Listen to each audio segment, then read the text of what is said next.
छठ पूजा का महापर्व, जिसे अत्यधिक तपस्या और आस्था का पर्व माना जाता है, इस साल 5 नवंबर से शुरू होगा। इस पर्व में भक्तगण भगवान सूर्य और छठी मैया की आराधना करते हैं। छठ पर्व का मुख्य दिन कार्तिक शुक्ल षष्ठी को मनाया जाता है, लेकिन इसकी शुरुआत नहाए खाए से होती है और यह 4 दिनों तक चलता है। हालांकि इस पर्व की शुरुआत बिहार और पूर्वांचल में मानी जाती है, लेकिन अब यह देश भर में धूमधाम से मनाया जाता है। लोग अपनी आस्था को प्रकट करने के लिए इस व्रत को करते हैं, जो कि नियम, संयम और तपस्या का प्रतीक है। पूरे दुनिया के पालनहार भगवान सूर्य के साथ साथ प्रकृति की पूजा होती है।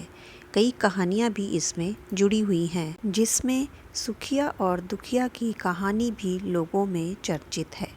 बताया जाता है कि सुखिया और दुखिया 2 बहनें थीं। सुखिया के घर में काफ़ी धन संपत्ति थी, पर दुखिया गरीब थी। दुखिया अपने ही बड़ी बहन के यहाँ रहकर काम करती थी। गरीब होने के कारण बड़ी बहन उसे सताती भी थी। कार्तिक में दुखिया ने छठ मैया की आराधना करने की सोची। बड़ी बहन के पास अपनी परेशानी बताने गई कि उसके घर खाने को कुछ नहीं है, तो बड़ी बहन सुखिया ने उसे खुदी दिया। खुदी मतलब टूटा हुआ चावल। इस चावल का भात बनाकर और लौकी का सब्जी खाकर नहाए खाए पूरा किया। अगले दिन बचे चावल को पीसकर रोटी बनाया और कुछ चावल से मीठा गुड़ की खीर बनाई। रोटी के 4 टुकड़े किए, 2 टुकड़े बच्चों को खिलाया, 1 टुकड़ा खुद खाया और बचे हुए 1 टुकड़े को चूल्हे के पास रख दिया। दुखिया की श्रद्धा देख रात में छठ मैया वेश बदलकर उसके घर पहुंची और दुखिया से भूख लगने की बात कह कुछ खाने को मांगा। इस पर दुखिया ने चूल्हे के पास रखा हुआ रोटी का 1 टुकड़ा वही लाकर खाने को दे दिया। छठ मैया ने रोटी का टुकड़ा खा लिया और भी कई तरह की बात जब दुखिया से कही, तो दुखिया ने हर संभव प्रयास कर छठ मैया की सेवा की। दुखिया की सेवा से प्रसन्न छठ मैया ने चमत्कार किया और रातों रात दुखिया का सब कुछ बदला। उसका घर धन धान्य से भर गया। दूसरे दिन बड़ी बहन सुखिया इंतजार कर रही थी कि दुखिया आकर घर का झाड़ू पोछा करेगी, बाकी के काम करेगी। किंतु जब काफ़ी देर हो गई और दुखिया नहीं आई, तो सुखिया अपनी छोटी बहन दुखिया के घर पहुंच गई। वहां देखा कि उसके घर में तो नौकरानी काम कर रही है। दुखिया काफ़ी संपन्न हो चुकी है। यह देख सुखिया को अपनी गलतियों का एहसास हुआ और वह भी आगे से छठ करने लगी। पौराणिक कथा के अनुसार प्राचीन काल में एक राजा राज्य करते थे। उनका नाम था प्रियंवद। राजा प्रियंवद की कोई संतान नहीं थी। राजा इस बात को लेकर बहुत परेशान रहते थे। उन्होंने महर्षि कश्यप को अपना दुख बताया।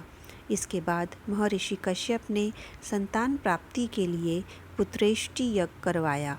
यज्ञ में आहुति के लिए बनाई गई खीर राजा प्रियंवद की पत्नी मालिनी को खाने के लिए दी गई। इसके सेवन से रानी मालिनी ने एक पुत्र को जन्म दिया, लेकिन दुर्भाग्य से उनका पुत्र मृत पैदा हुआ था। राजा प्रियंवद मृत पुत्र के शव को लेकर शमशान गए और अपना प्राण भी त्यागने लगे। तभी ब्रह्मा जी की मानस पुत्री देवसेना प्रकट हुई और राजा प्रियंवद को अपना परिचय देते हुए कहा, मैं सृष्टि की मूल प्रवृत्ति के छठे अंश से उत्पन्न हुई हूँ, इसलिए मेरा नाम षष्ठी भी है। तुम मेरी विधि विधान से पूजा करो और लोगों के बीच प्रचार प्रसार करो।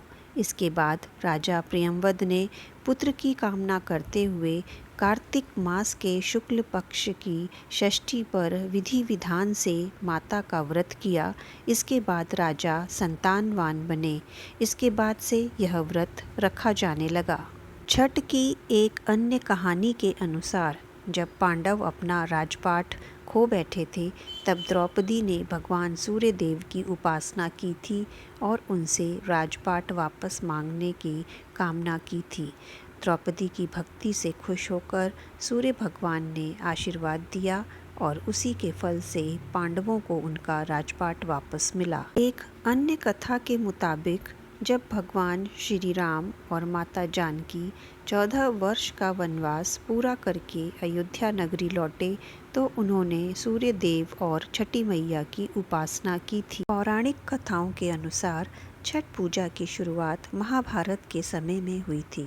सबसे पहले सूर्यपुत्र कर्ण ने सूर्य देव की पूजा शुरू की। वह प्रतिदिन घंटों तक पानी में खड़े होकर सूर्य को अर्घ्य दिया करते थे।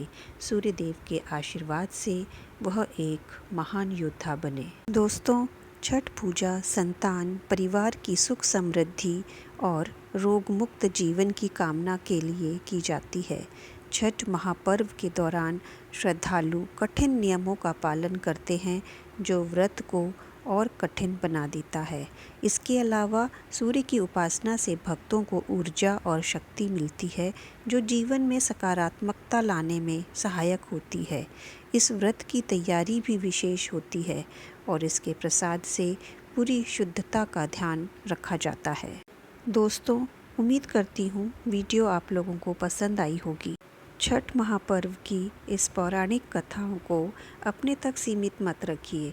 अपने फैमिली मेम्बर्स और दोस्तों के साथ शेयर ज़रूर कीजिए और हाँ, सब्सक्राइब करना मत भूलिए। तो मिलते हैं नेक्स्ट वीडियो में, तब तक के लिए।